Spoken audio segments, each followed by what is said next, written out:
ઓમ શ્રી ગણેશાય નમઃ. જય શ્રી કૃષ્ણ મિત્રો. આજે આપણે ભગવાન શિવજીની કથા સાંભળીશું.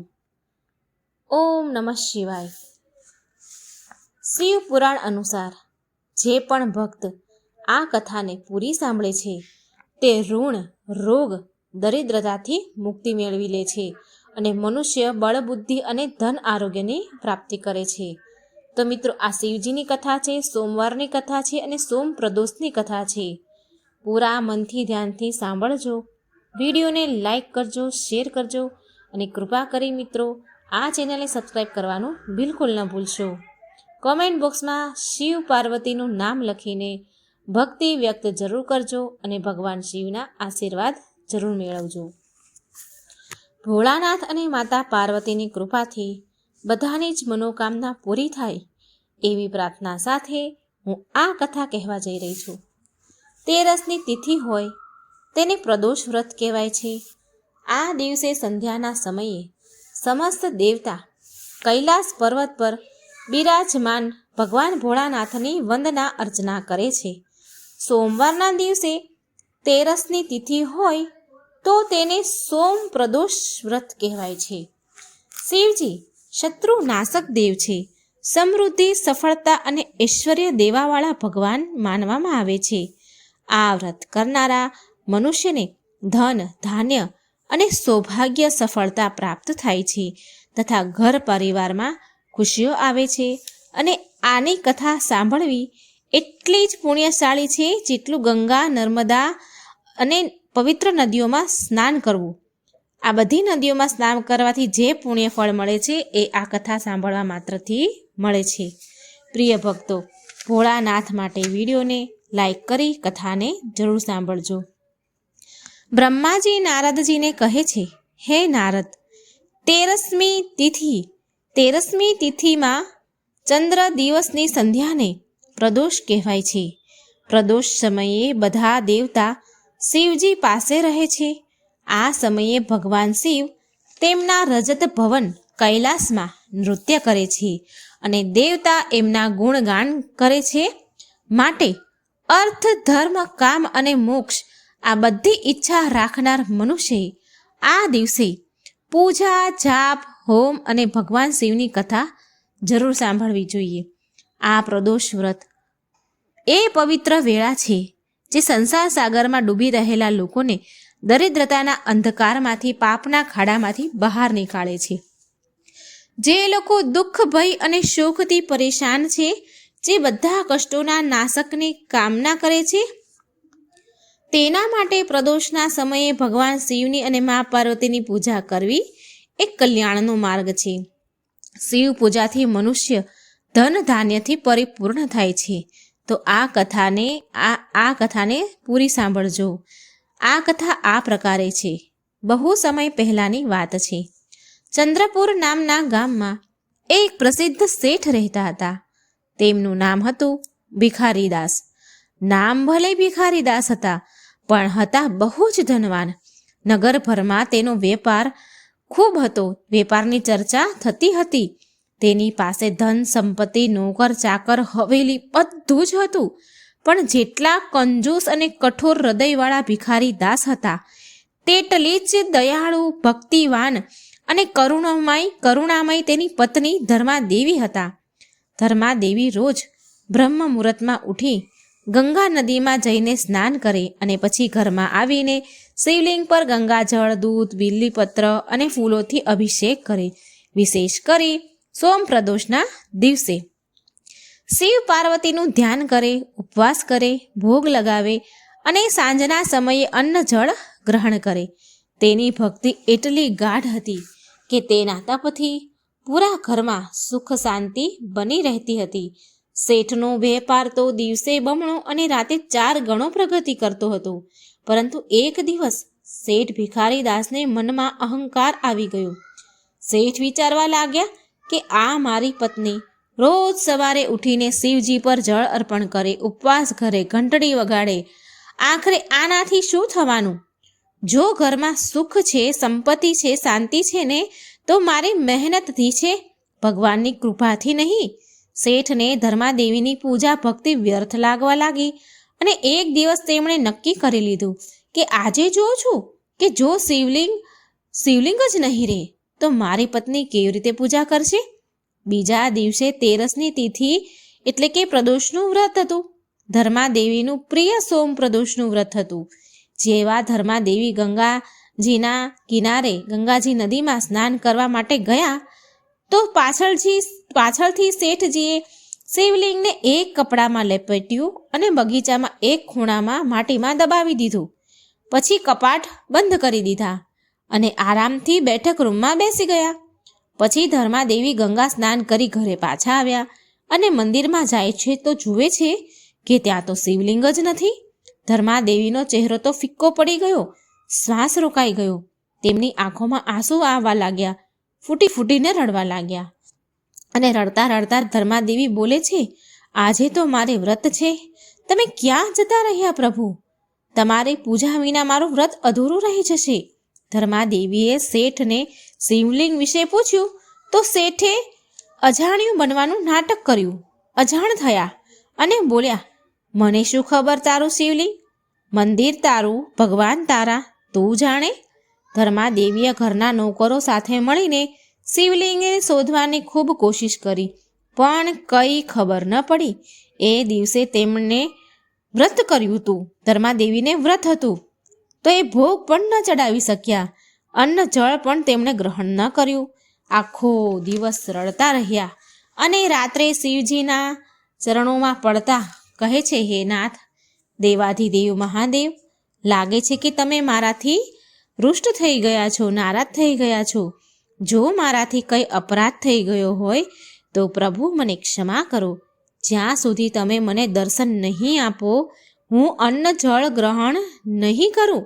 તમે મારી પરીક્ષા લઈ રહ્યા છો પ્રભુ, પણ હું મારા વ્રતથી પાછળ નહીં હટું. ગાઢ રાત્રિ થવા લાગી અને ઠીક મધ્યરાત્રિએ ચમત્કાર થયો. જ્યારે ધર્માદેવી સૂતેલા હતા ત્યારે તેમના સપનામાં ભગવાન શિવ અને માતા પાર્વતી પ્રગટ થયા. ભોળાનાથ બોલ્યા, બેટા, તારી ભક્તિ સાચી છે. તારી શ્રદ્ધાએ અમને પ્રસન્ન કરી દીધા છે. તારું વ્રત તૂટ્યું નથી પણ દ્રઢ થયું છે.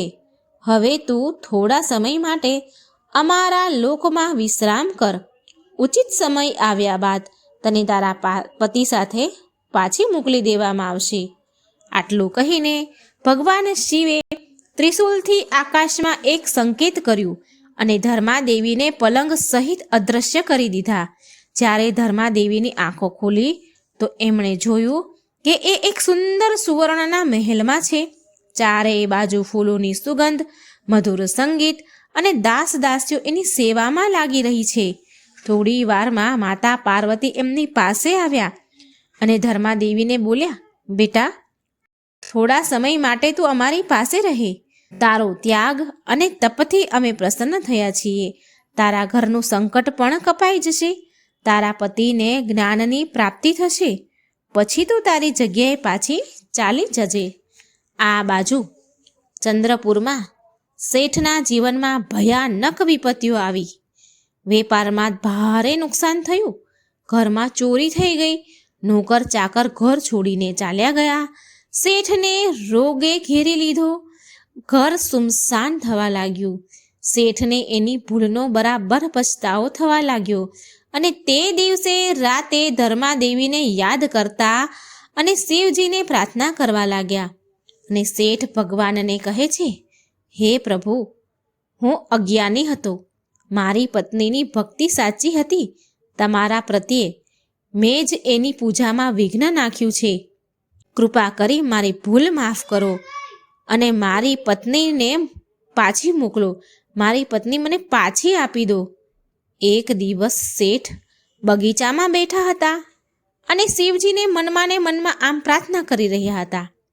એટલામાં તેમણે જોયું કે ભગવાન ગણેશની સવારી જે ઉંદર હોય છે એ એક લાડુ લઈને બગીચામાં આવ્યો અને એક જગ્યાએ માટી ખોદવાનું એ ઉંદરે શરૂ કરી દીધું અને એ લાડવાને તેણે એ જ માટીમાં દબાવી દીધો.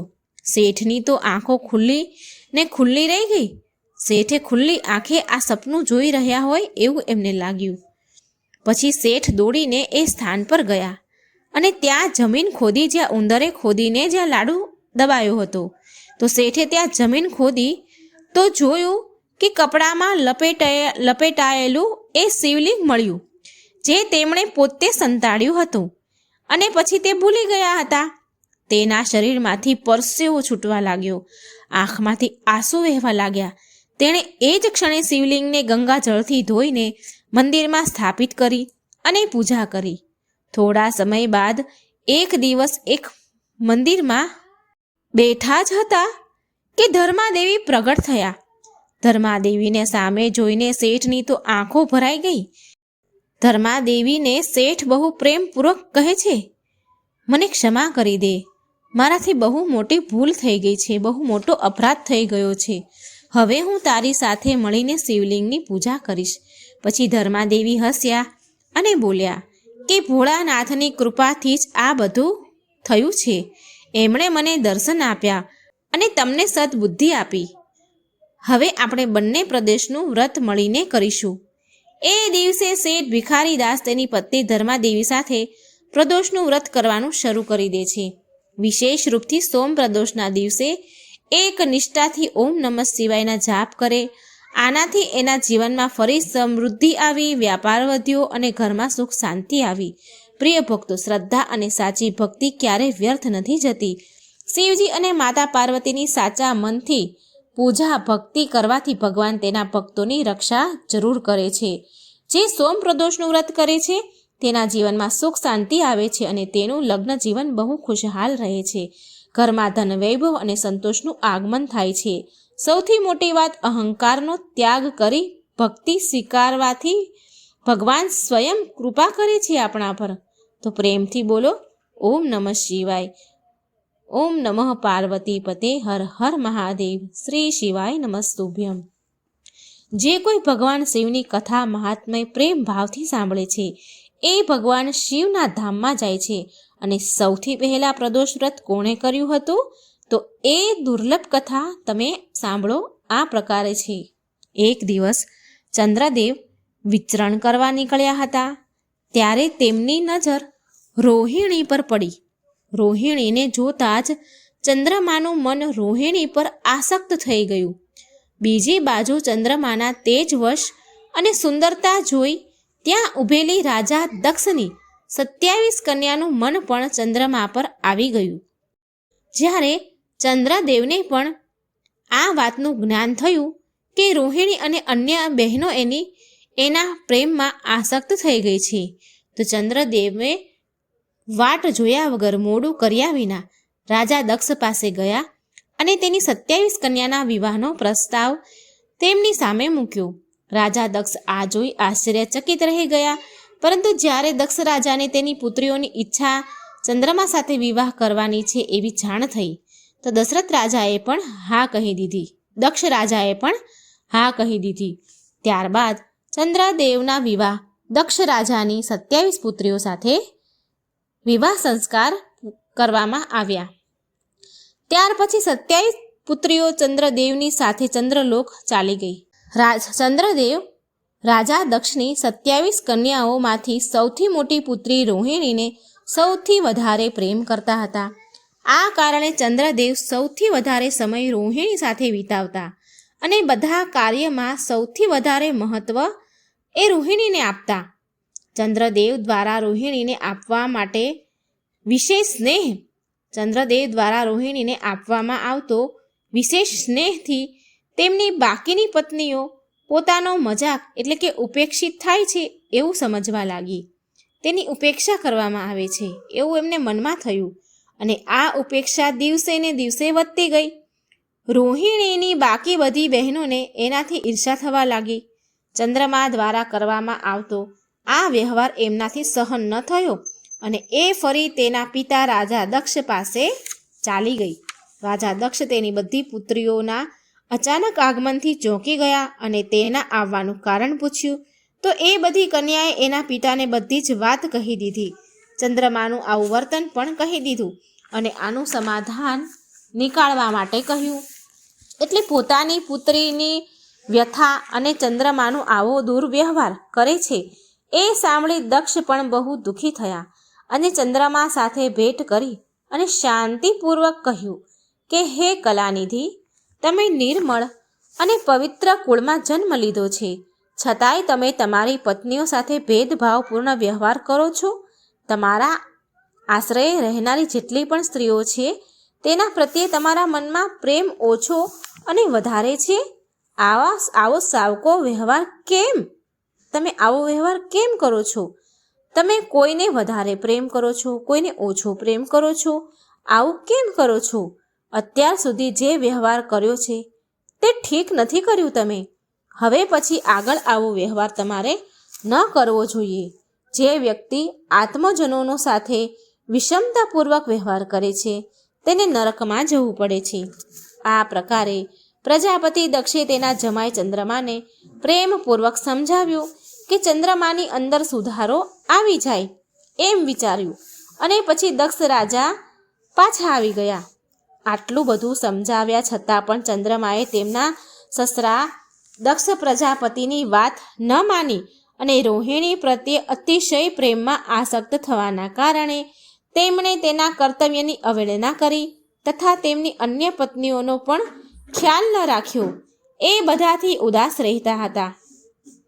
આવા સમાચાર બીજી વાર મળતા પ્રજાપતિ દક્ષ બહુ દુઃખી થયા. એમને ક્રોધ પણ આવ્યો. એ ફરી ચંદ્રમા પાસે આવીને તેમને ઉત્તમ નીતિ દ્વારા સમજાવવા લાગ્યા. દક્ષે ચંદ્રમાને ન્યાયોચિત વર્તાવ કરવાની પ્રાર્થના કરી. વારંવાર આગ્રહ કરવા છતાંય ચંદ્રમાએ અવગણનાપૂર્વક દક્ષની વાત ન માની તો દક્ષ રાજાએ ચંદ્રમાને શ્રાપ આપી દીધો. દક્ષ રાજા બોલ્યા કે મારા આગ્રહ કરવા છતાંય, સમજાવવા છતાંય તમે મારી અવગણના કરી છે. એ ક્રોધમાં દક્ષે ચંદ્રમાને શ્રાપ દીધો કે તમને જે તમારા રંગરૂપ અને તેજ પર જેટલો અભિમાન છે તે હવે નહીં રહે. રાજા દક્ષ દ્વારા ચંદ્રમાનો ક્ષય રોગથી પીડિત રહેવાનો શ્રાપ મળ્યો, જે કારણે ચંદ્રમાનું તેજ હંમેશા માટે ચાલ્યું ગયું. હવે ચંદ્રદેવ પાસેની સુંદરતા હતી નહીં. ચંદ્રદેવ પાસે સુંદરતા બચી નહીં. પહેલાંની જેવું તેજ બચ્યું નહીં. દક્ષ દ્વારા શ્રાપ દેવાની સાથે ચંદ્રમા ક્ષય રોગથી ગ્રસ્ત થઈ ગયા. તેમના ક્ષીણ થતાં જ સર્વત્ર પૂરા જગતમાં હાહાકાર મચી ગયો. બધા દેવતાગણ, ઋષિગણ અને ચિંતામાં પડી ગયા, પરેશાન થઈ ગયા. પરેશાન ચંદ્રમાએ તેની અવસ્થા તથા તેના કારણોની સૂચના ઇન્દ્ર આદિ દેવતા તથા ઋષિઓને આપી. ત્યારબાદ એની સહાયતા માટે ઇન્દ્ર વગેરે દેવતા તથા વશિષ્ઠ ઋષિ આદિ ઋષિગણ બ્રહ્માજી પાસે ગયા. બ્રહ્માજીએ એમને કહ્યું કે જે ઘટના બની ગઈ છે એને તો ભોગવવી જ પડશે, કેમ કે દક્ષના શ્રાપને પાછો નથી લઈ શકાતો. ત્યારબાદ બ્રહ્માજીએ દેવતાઓને ઉત્તમ ઉપાય બતાવ્યો. બ્રહ્માજી બોલ્યા, ચંદ્રમા, દેવતાઓ સાથે કલ્યાણકારી શુભ પ્રભાસ ક્ષેત્રમાં જાઓ, જ્યાં વિધિપૂર્વક શુભ મૃત્યુંજય મંત્રના અનુષ્ઠાન કરો. શ્રદ્ધાપૂર્વક ભગવાન શિવની આરાધના કરો. તમારી સામે શિવલિંગની સ્થાપના કરી પ્રતિદિન કઠોર તપસ્યા કરો. આરાધના અને તપસ્યાથી જ્યારે ભગવાન ભોળાનાથ પ્રસન્ન થઈ જાય તો ચંદ્રમાને ક્ષય રોગથી મુક્તિ મળી જશે. પિતામહ બ્રહ્માજીની આજ્ઞાને સ્વીકારીને દેવતાઓ અને ઋષિઓના સંરક્ષણમાં ચંદ્રમાએ મંડળ સહિત પ્રભા ક્ષેત્રમાં પહોંચી ગયા. ત્યાં ચંદ્રદેવે ભગવાન શિવ શંકરની અર્ચના, વંદના અને અનુષ્ઠાન પ્રારંભ કરી દીધા. ચંદ્રદેવે મૃત્યુંજય મહામંત્રના જપ તથા ભગવાન શિવની ઉપાસનામાં તલ્લીન થઈ ગયા. બ્રહ્માજીની આજ્ઞા અનુસાર 6 મહિના સુધી નિરંતર તપસ્યા કરી અને વિષભધ્વજનું પૂજન કર્યું અને 10 કરોડ મહામૃત્યુંજય મંત્રના જપ તથા ધ્યાન કરતા ચંદ્રમા સ્થિર ચિત્તથી ત્યાં નિરંતર ઊભા રહ્યા. તેમની તપસ્યાથી ભક્ત વત્સલ ભગવાન ભોળાનાથ પ્રસન્ન થયા. તેમણે ચંદ્રમાને કહ્યું કે હે ચંદ્રદેવ, તમારું કલ્યાણ થશે. તમે જેની માટે આ કઠોર તપ કરી રહ્યા છો એ અભિલાષા કહો મને. હું તમારી ઈચ્છા અનુસાર ઉત્તમ વરદાન પ્રદાન કરીશ. ચંદ્રમાએ પ્રાર્થના કરતા વિનયપૂર્વક કહ્યું, હે દેવેશ્વર, તમે મારા બધા અપરાધોને ક્ષમા કરો અને મારા શરીરમાં ક્ષય રોગને દૂર કરો. આ શ્રાપને પૂરી રીતે સમાપ્ત કરવો એ ભગવાન શિવ માટે પણ સંભવ ન હતું. એટલે વચ્ચેનો માર્ગ નીકાળવામાં આવ્યો. શિવજી બોલ્યા, ચંદ્રદેવ, તમારી કળા પ્રતિદિન એક પક્ષમાં ક્ષીણ થતી જશે અને પ્રતિદિન એ કળા બીજા પક્ષમાં નિરંતર વધતી જશે. આ પ્રકારે તમે સ્વસ્થ અને લોક સન્માનના યોગ્ય બનશો. ભગવાન શિવનો કૃપારૂપી પ્રસાદ પ્રાપ્ત કરીને ચંદ્રદેવ બહુ ખુશ થયા. ચંદ્રમાએ પ્રદોષ કાળમાં ભગવાન શિવનું કઠોર તપ કર્યું. તેમની ભક્તિથી પ્રસન્ન થઈને ભગવાન શિવે ચંદ્રદેવને શ્રાપથી મુક્ત કરી દીધા અને શિવજીએ ચંદ્રદેવને મસ્તક પર ધારણ કર્યા.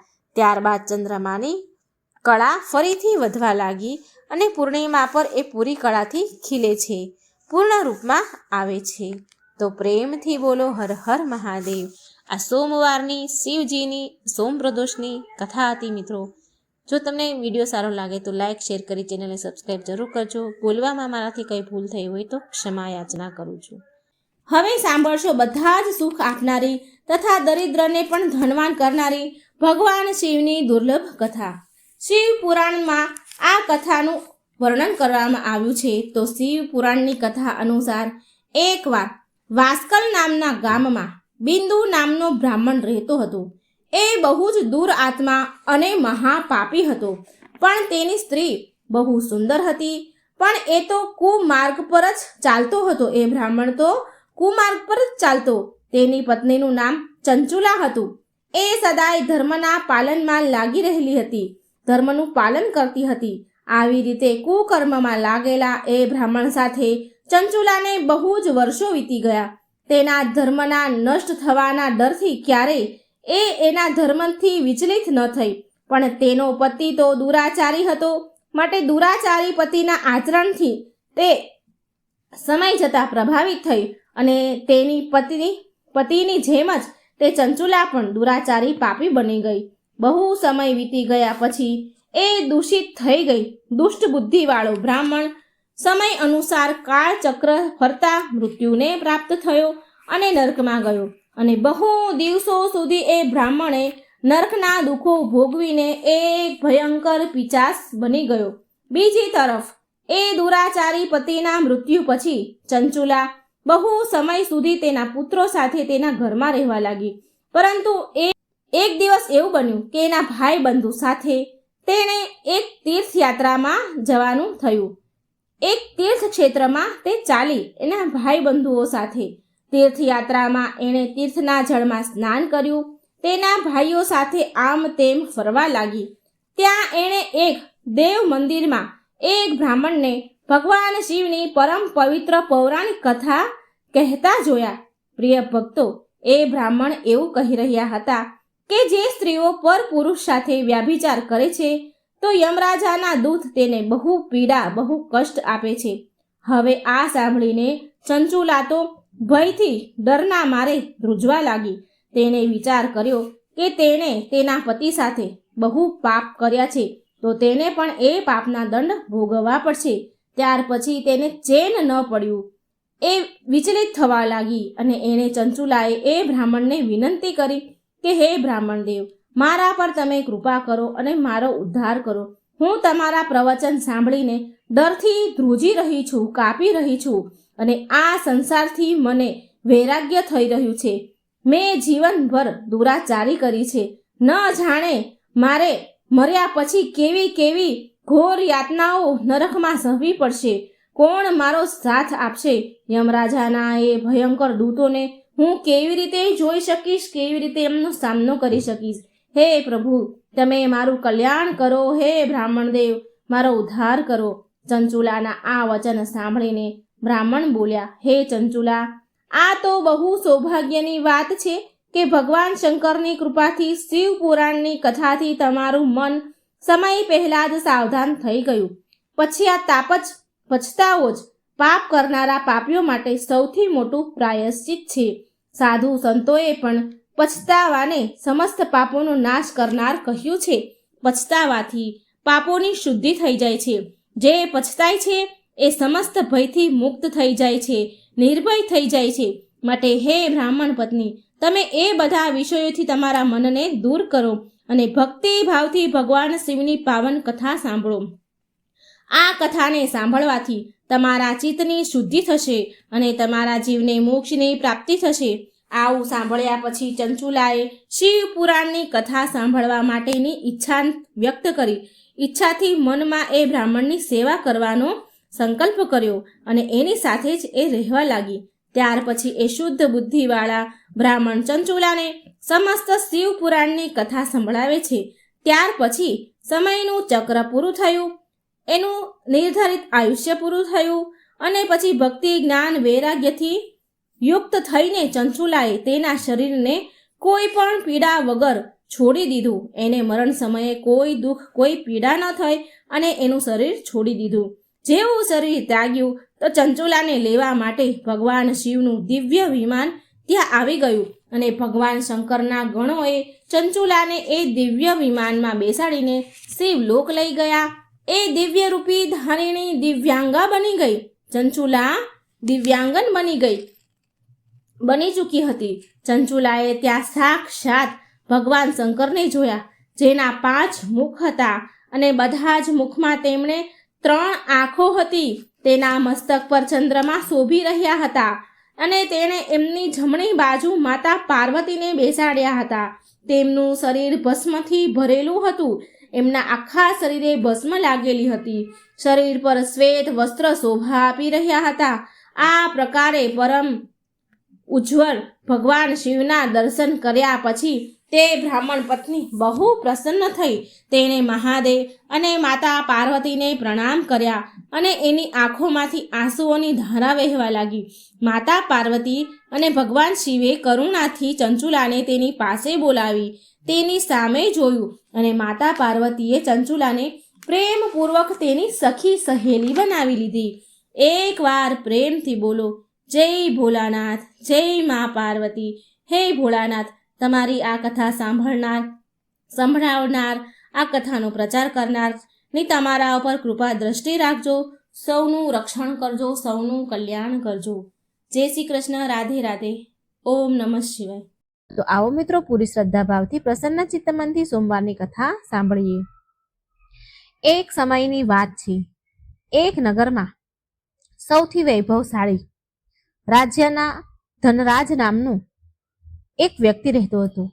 સૌથી વૈભવશાળી. આખા રાજ્યમાં તેના જેવું ધનવાન લગભગ કોઈ નહીં હોય. તો એ રાજ્યમાં ધનરાજ નામનો એક અત્યંત ધની વેપારી રહેતો.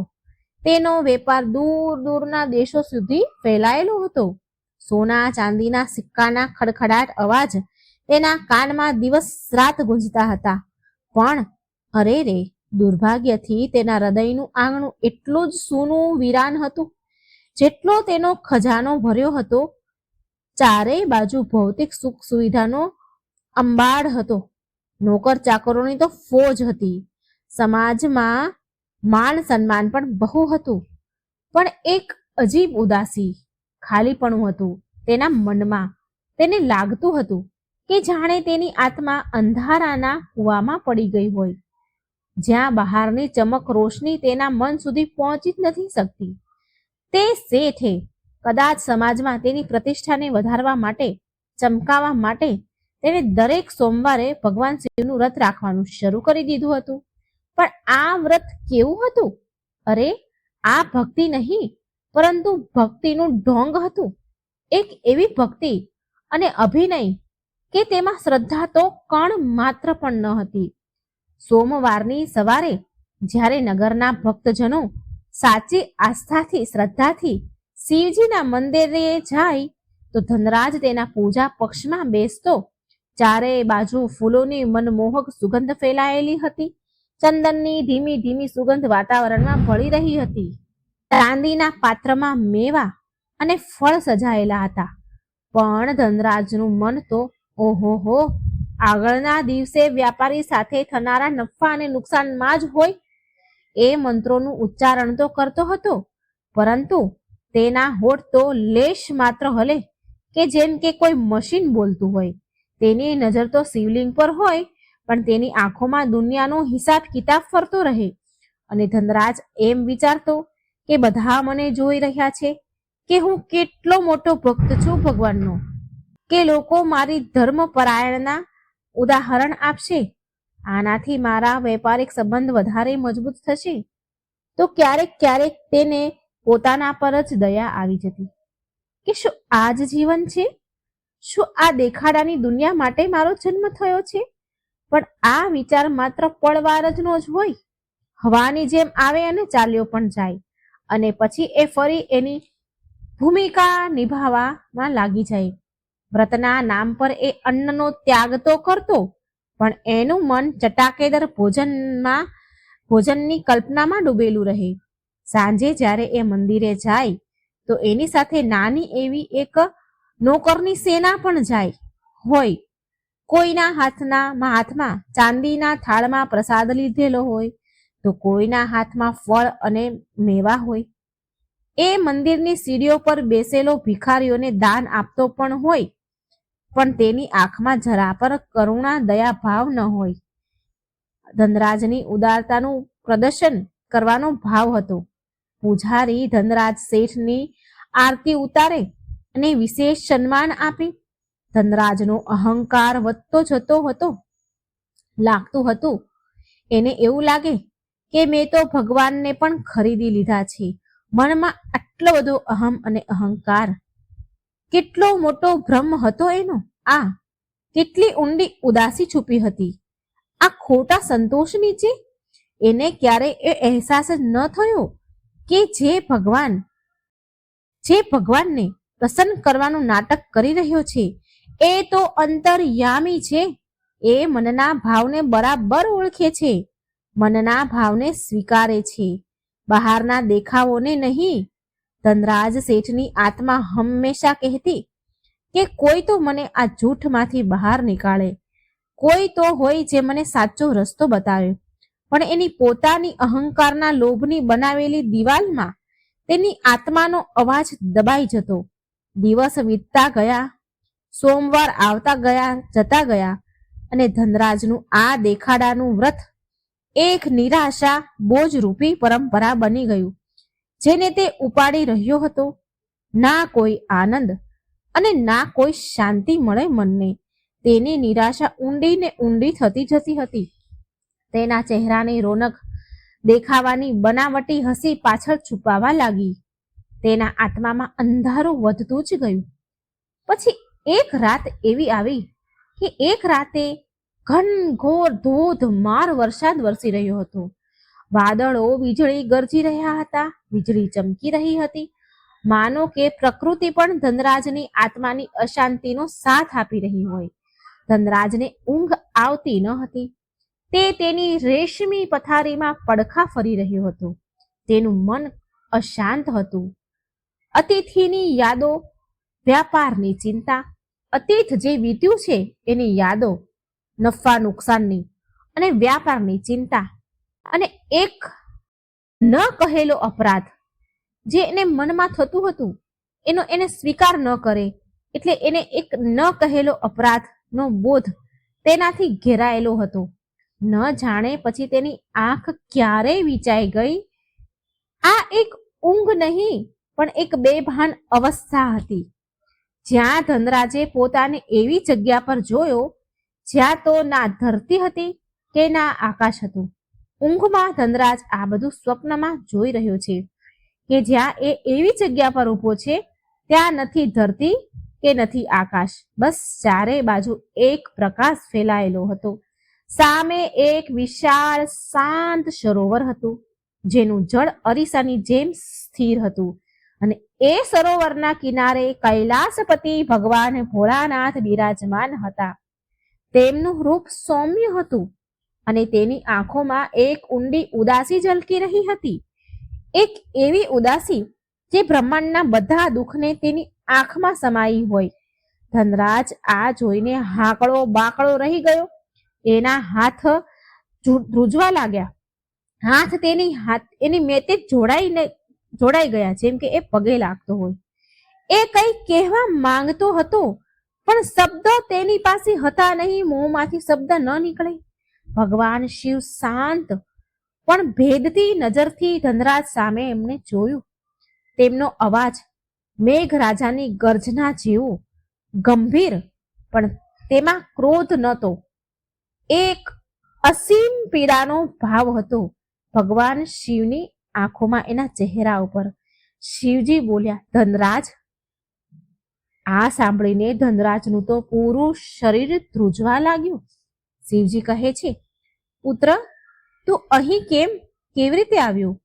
તારા સોમવારનું વ્રત તને અહીં ખેંચીને લાવ્યું?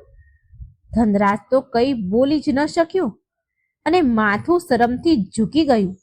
તેને લાગ્યું કે તેનું બધું જ ઢોંગ, પાખંડ એ દિવ્ય પ્રકાશ સામે આવીને બહાર ઊભું રહી ગયું છે.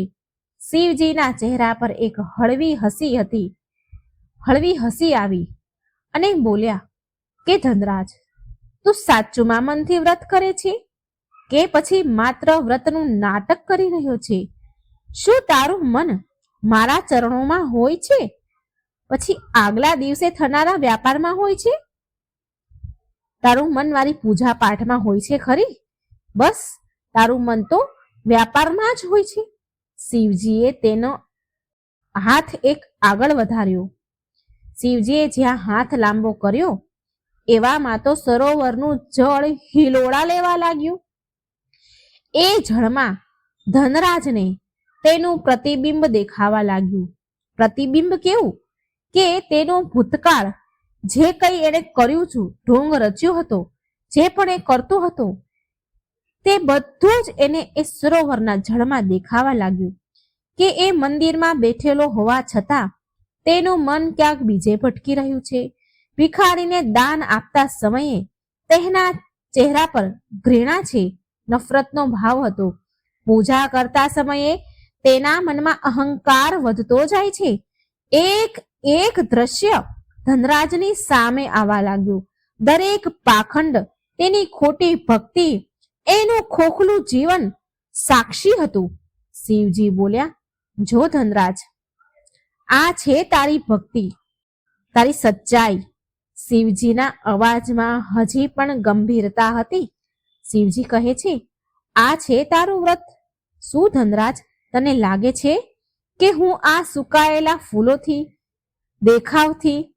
દેખાડના આંસુથી, આ ખોખલા મંત્ર ઉચ્ચારણથી હું પ્રસન્ન થઈશ? નહીં નહીં ધનરાજ.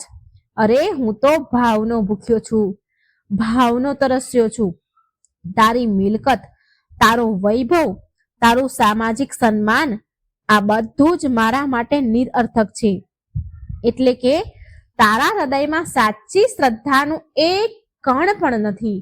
ધનરાજનું શરીર થર થર થર ધ્રુજી રહ્યું હતું. તેના પગ નીચેથી જમીન ખસી ગઈ. તેનો અહંકાર, વર્ષોનો જે અહંકાર અહમ હતો, એ તૂટીને ચૂર ચૂર થઈ ગયો. તેને તેનું જીવન એટલું વ્યર્થ, એટલું ઘૃણા ભર્યું લાગ્યું કે આવું પહેલા એને ક્યારેય લાગ્યું ન હતું.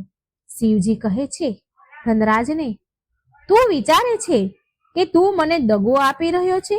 નહીં ધનરાજ, પણ તું તો તને પોતાને સ્વયંને દગો આપી રહ્યો છે. તું તારી આત્માને દગો આપી રહ્યો છે. આ ધન, વૈભવ બધું જ અહીં જ રહેશે. સાથે આવશે તો માત્ર તારા કર્મ, તારો ભાવ. શિવજીની આંખોમાંથી કરુણા વરસી રહી હતી, પણ તેમાં એક ચેતવણી પણ હતી. શિવજી કહે છે, ધનરાજ, ક્યાં સુધી આ ખોટાના સહારે જીવીશ? ક્યાં સુધી તારી આત્માને આમ ભટકાવીશ? શું આજ તારા જીવનનો ઉદ્દેશ છે? દરેક શબ્દ શિવજીના ધનરાજના હૃદયમાં હથોડાની જેમ વાગી રહ્યા હતા. તેનું મન ઘૂંટાવા લાગ્યું અને ગોઠણના બળ પર નીચે બેસી ગયું. તેનું માથું શરમ અને પછતાવાથી ઝૂકી ગયું હતું. આંસુઓની ગરમ ધારા તેના ગાલ પર વહેવા લાગી. આ આંસુ દેખાવના નહોતા આજે, આ પછતાવાના આંસુ હતા, સાચા આંસુ હતા. તેના રડવાનો અવાજ શાંત વાતાવરણમાં ગૂંજવા લાગ્યો. તેના હિબકા ગુંજવા લાગ્યા. ધનરાજ બોલ્યો, હે પ્રભુ, હે મારા મહાદેવ, મને ક્ષમા કરી દો. હું આંધળો હતો, હું અજ્ઞાની હતો, મેં બહુ ખોટું કર્યું છે. મેં મારું જીવન વ્યર્થ કરી દીધું છે. પ્રભુ, શું મારા માટે હજી પણ કોઈ તક છે ખરા? ઉમ્મીદ છે? શું હું બદલી શકું છું? તેના પ્રશ્ન, ધનરાજના પ્રશ્ન, તેની નિરાશા અને એક નાની એવી આશાની કિરણ વચ્ચે ઝૂલી રહ્યો હતો. એ ધ્રુસકે ને ધ્રુસકે રડવા લાગ્યો.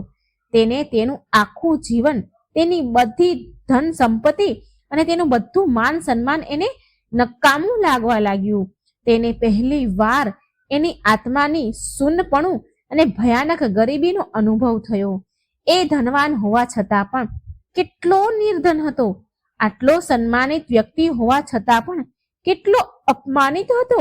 તેના ડસકા ઊંડા થવા લાગ્યા. જે રડતો તો એ હિબકે ચડી ગયો હતો, એ ઊંડા ઊંડા થવા લાગ્યા. જેમ કે વર્ષોથી દબાયેલું દુઃખ આજે એક પૂર બનીને વહી રહ્યું છે. ધનરાજ બોલ્યો, મને રસ્તો બતાવો પ્રભુ, મને અંધકારમાંથી નીકાળો. હવે હું બહાર નીકળવા માંગુ છું. હું હવે વધારે આ જૂઠ સાથે નહીં જીવી શકું. ભગવાન શિવે તેને ઊભો કરતા કહ્યું, ઉઠ ધનરાજ, પછતાવાનું પહેલું આંસુ જ પાપ ધોવાની શરૂઆત છે. આશા હંમેશા રહે છે જ્યાં સુધી હૃદયમાં સાચો પોકાર હોય. પણ યાદ રાખજે, માર્ગ કઠણ છે. દેખાવાનો જોડો ઉતારવો સરળ નથી હોતો. સાચી ભક્તિ એ સાધના છે, હૃદયનો પોકાર છે, આત્માનું સમર્પણ છે. આના માટે ધન નહીં પણ મન જોઈએ. જા ધનરાજ, આ જીવનને નવો અર્થ આપ. વ્રત કર, પણ માત્ર મારા માટે નહીં, તારી આત્માની શુદ્ધિ માટે કર. દાન કર, પણ યશ માટે નહીં, બીજાની પીડા હરવા માટે કર. જીવન જીવો, પણ ધનની પાછળ ભાગવા માટે નહીં, ધર્મના માર્ગ પર ચાલવા માટે. કદાચ ત્યારે તને એ શાંતિ મળશે જેને તું શોધે છે.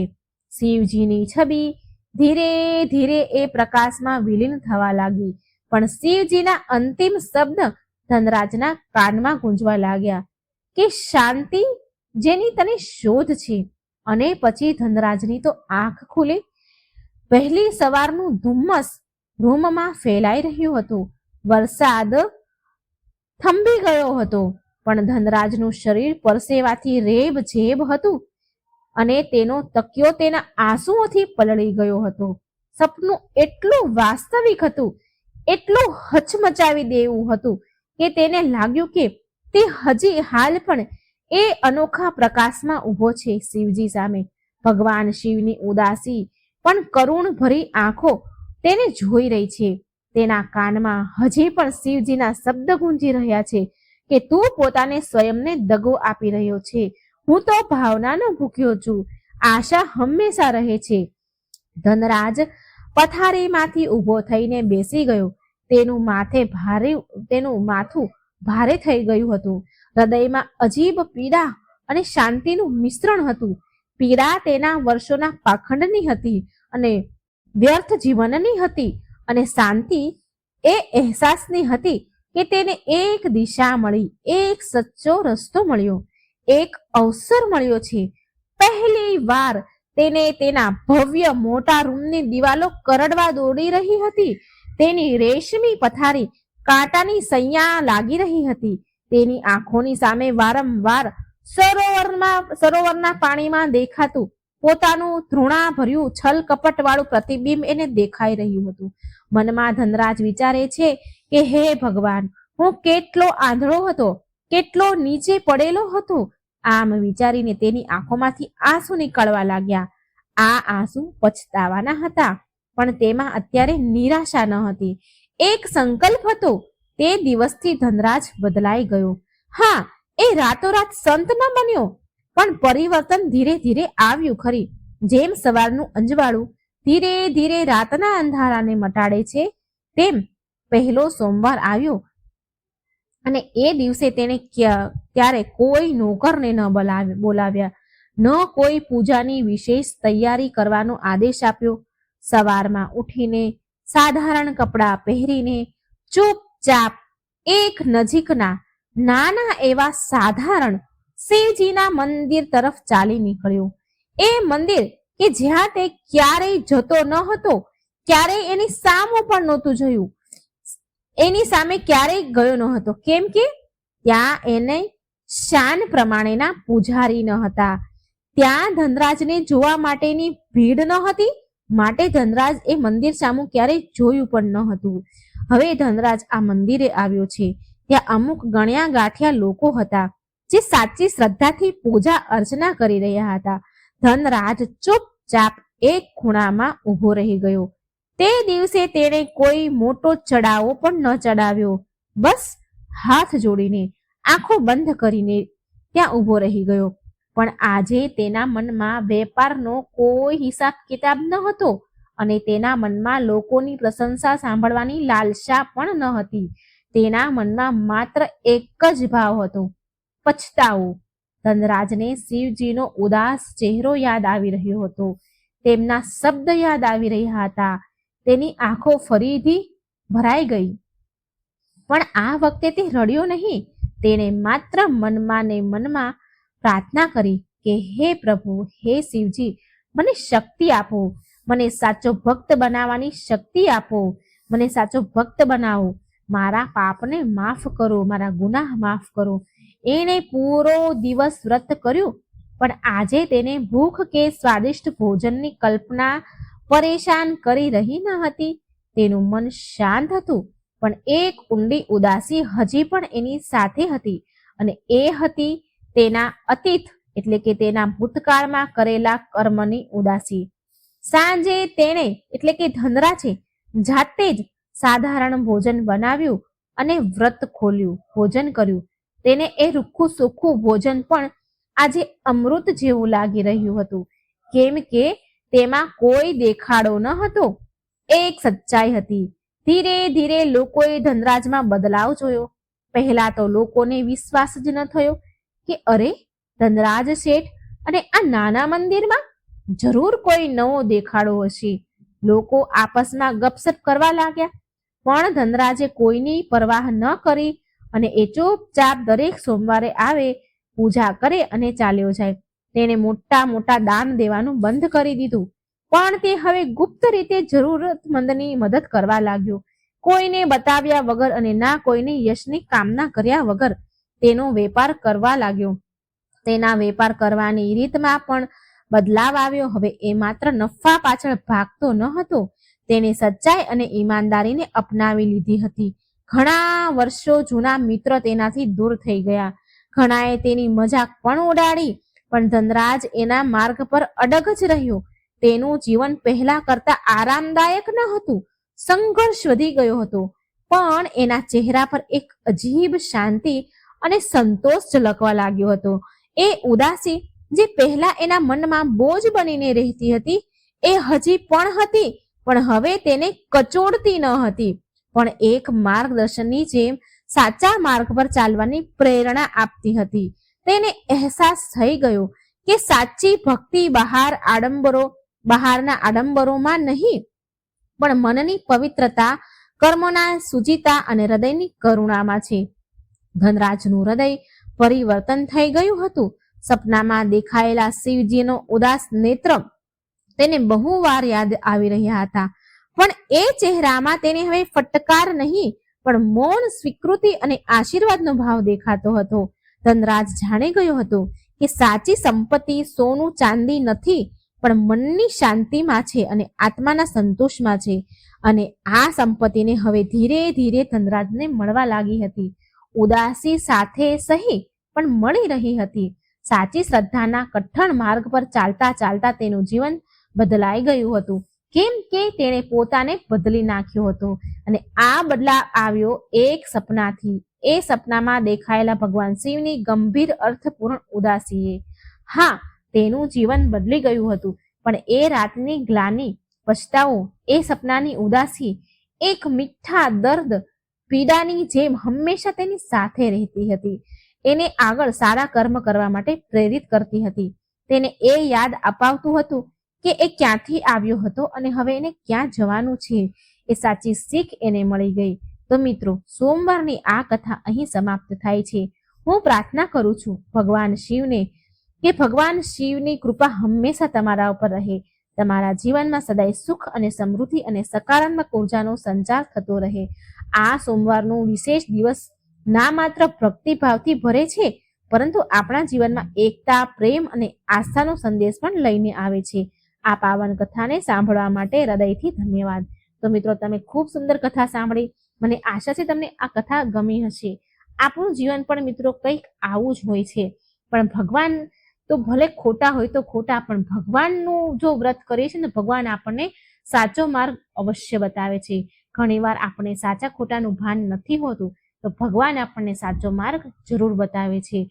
મિત્રો, તમને આ કથા કેવી લાગી છે? કૃપા કરી તમારો વિચાર અને અનુભવ કમેન્ટમાં જરૂર જણાવજો. ઓમ નમઃ શિવાય. હર હર મહાદેવ. જય શ્રી કૃષ્ણ. રાધે રાધે. Thank you.